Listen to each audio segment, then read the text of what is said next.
Hello guys, কেমন আছেন? আশা করি ভালোই আছো। আমিও ভালো আছি। আজকে রান্না করতেছি একদম চিকন চিকন ডাটা মাছ দিয়ে। তোমরা হয়তো মনে করতে হলা কি রান্না করে সবসময় ডাটা ডাটা। অনেক কিসিমের ডাটা আছে, অনেক রকমের, বিভিন্ন রকমের। আজকে একদম চিকন চিকন ডাটা আছে। দেখতেই পারছো, প্রথমে তেল দিয়ে, তারপর পেঁয়াজ, আদা রসুনের পেস্ট, হলুদ মরিচ ধনিয়ার গুঁড়া দিয়ে, তারপর স্বাদ মতো লবণ দিয়ে, পানি দিয়ে মশলাটা একটু কষানো হলো। আমার ক্যামেরাটা একদম পাতিলে উঁচু, তো পাতিলে দেখা যায় না, সেট করতে পারি না ক্যামেরাটা। তারপর মশলাটা কষানো হলো, কষানো হয়ে গেলে দেখা যাচ্ছে না, তারপর ডাটাগুলো দিয়ে দিলাম। তারপর ছোটো ছোটো আলু সেদ্ধ করে এটার মধ্যে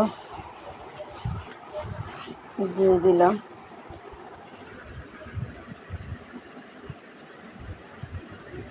আলু দিলে, আলুটা একটা ফেভারিট, ছোটো আলু তো একটু সিদ্ধ করে দিলে ভালো।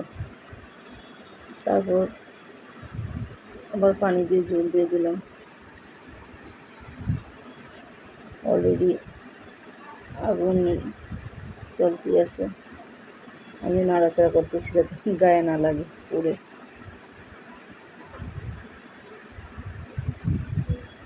তারপর ঢাকনা উঠায় দেখলাম বলক আসতেছে, তো কাঁচামরিচ দিয়ে দিলাম, কাঁচামরিচ ফালি দিয়ে দিলাম। আবার ঢাকনা খুলে দেখলাম তরকারি হয়ে আসছে। মাছ দিয়ে দিলাম, ধনিয়া পাতা কুচি দিয়ে দিলাম। বাঙালি তরকারি, ধনিয়া পাতা দিয়ে একটু দমে রাখলাম। আবার ধনিয়া পাতা দেখতে পাচ্ছি যে ফাইনালি তরকারি হয়ে গেল। এভাবে তোমরা রান্না করবা, দেখবে আসলে টেস্ট আলাদা লাগবে। আচ্ছা, তোমরা আমার ছোটো পেজটাকে লাইক কমেন্ট শেয়ার করে ফলো দিয়ে দিবা। আল্লাহ হাফেজ।